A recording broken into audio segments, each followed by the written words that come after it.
Салам алейкум, хурматле милләттәшләр, хамма дуттар. Здравствуйте, уважаемые подписчики моего канала.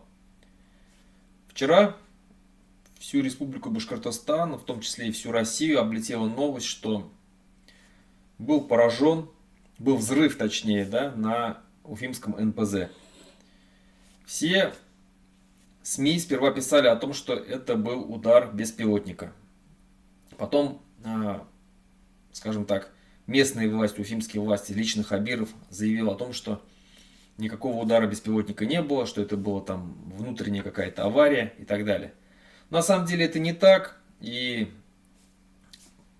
Хабиров здесь пытается, скажем так, прикрыть то, от чего он не смог уберечь предприятия и заводы Республики Башкортостан, а именно это был конкретно удар беспилотников, и украинские телеграм-каналы об этом первые сказали, и даже были выложены координаты, которые показывали точное расположение завода и точное расположение, место расположения удара беспилотника.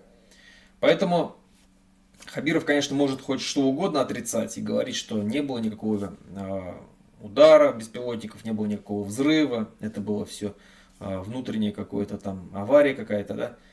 Но то, что это был беспилотник, подтверждают очень многие свидетели, которые говорили, что был звук летящего беспилотника. То, что его не видно на камерах, но это была ночь, и, возможно, некоторые камеры просто не успели зафиксировать. Но как бы то ни было, лично я уверен, что это был удар беспилотника, и это показатель того, что все-таки система безопасности, которой так хвалился Хабиров, она неэффективная, и следующие удары будут обязательно, потому что война, как мы видим, вроде бы не собирается заканчивать. Если Америка умыла руки и отказалась помогать Украине, то буквально вот сегодняшняя новость вышла о том, что Евросоюз предоставляет 800 миллиардов помощи Украине. Это огромная сумма. Также начинается перевооружение Европы. Поэтому война еще будет идти. И война, как видим, что затягивается. Уже 4-й год идет. Мы помним, да, что Вторая мировая война длилась 6 лет. С 39 по 45. Здесь уже 4-й год идет, и пока конца края не видно. Украина держится, Россия не собирается отступать. А это значит, что удары будут продолжаться, тем более, если сейчас будет перевооружение, будет дополнительная помощь Украине, а значит, удары беспилотников будут продолжаться. Соответственно, вообще башкирские заводы, в том числе и УМПО, в том числе и Уфимский НПЗ и Салават-Нефтеоргсинтез, будут подвергаться атакам. Тем более они уже были, мы все помним, да, что беспилотники уже были. Что я хочу сказать? Поддерживаю ли я такие удары? Я скажу так, что это военные объекты, и Украина имеет право их бомбить. Потому что Россия ведет войну против Украины. Украина защищается всеми возможными способами. И люди, которые сегодня работают на этих предприятиях, должны осознавать, что они работают на войну. Соответственно, они являются соучастниками войны. Ну и отсюда вывод, что они являются, скажем так, целями в этой войне, скажем так. И Украина имеет право, полное право бить по этим заводам, по этим предприятиям, которые выпускают военную продукцию или стратегическую, да, какую-то продукцию, которая помогает вести войну. Что я советовал до этого, я уже в своих видео говорил, и сейчас еще раз скажу, что люди, если у вас есть совесть, если вы не хотите, чтобы эта война продолжалась и гибли наши земляки, не идите работать на эти заводы. Есть огромное количество других предприятий, где можно заработать деньги, но будет совесть чиста. К тому же вы, возможно, не станете скажем так, жертвой очередного удара.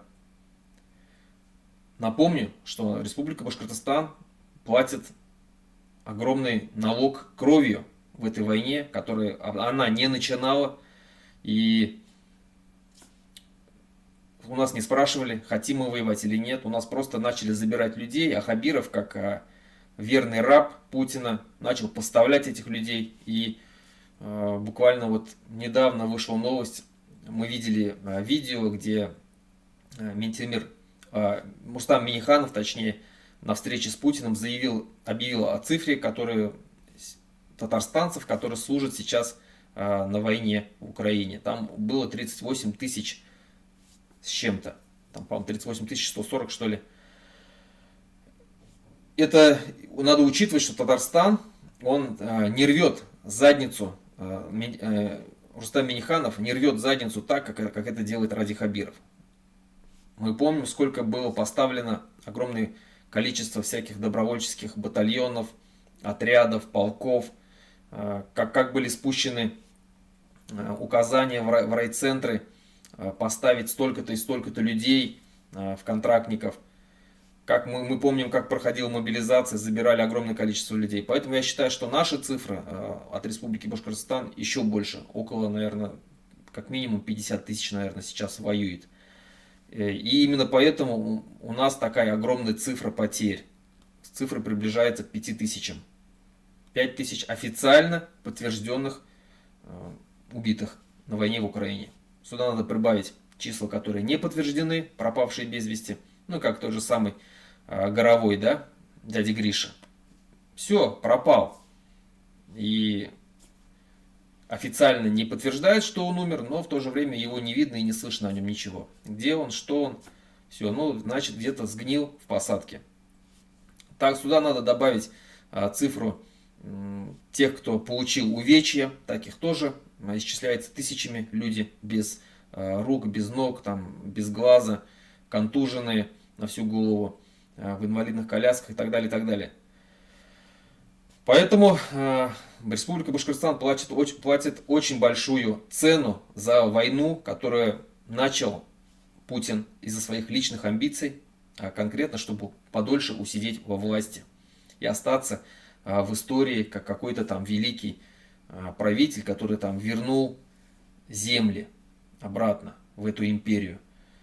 Но на самом деле он останется в истории как диктатор, второй Гитлер, который развязал кровавую войну и положил огромное количество людей просто бессмысленно.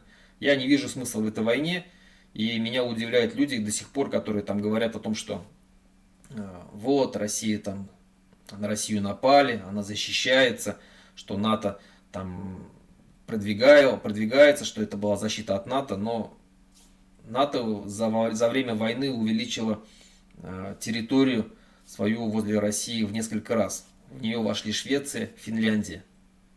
И Путин это проглотил и сказал, что это их право. То есть скажем так, версия о НАТО отлетает абсолютно. Версия о том, что там какие-то нацисты и так далее, но тоже она ни в какие рамки не укладывается, когда мы видим, что здесь, прямо сейчас в России, на стороне России воюют нацистские батальоны, такие как Русич, который отрезает голову только так, такие батальоны, как Эспаньола. И внутри России нацистские организации, русская община вовсю резвятся здесь, да, бьют людей, врываются там в какие-то там кафе, молельные дома, заставляют там, издеваются над нерусскими. Все мы это видим, заставляют их извиняться и так далее. Поэтому какая страна более нацистская, тут еще как бы большой вопрос.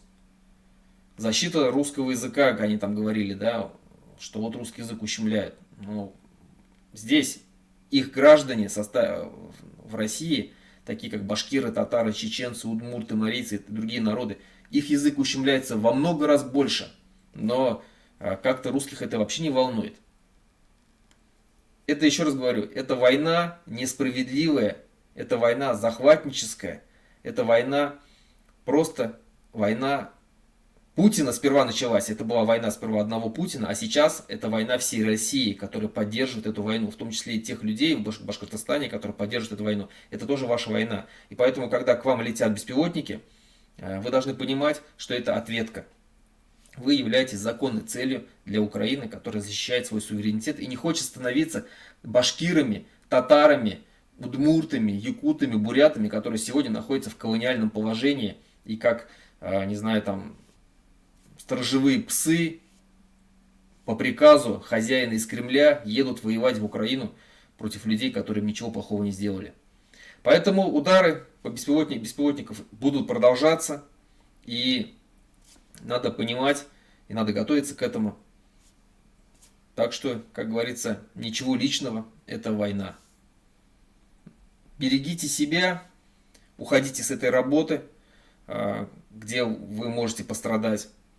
Не помогайте этой войне, делайте все возможное, чтобы эта война как можно скорее закончилась поражением для России. В этом случае наша республика Башкортостан сможет избавиться от этой империи и стать независимым, свободным государством. В этом наш единственный путь спасения.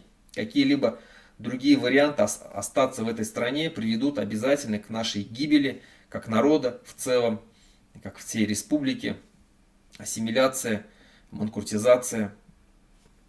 Это неизменный спутник русской политики. На этом все. Хау бол, хөрмәтле милләттәшләр, осышага тиклем.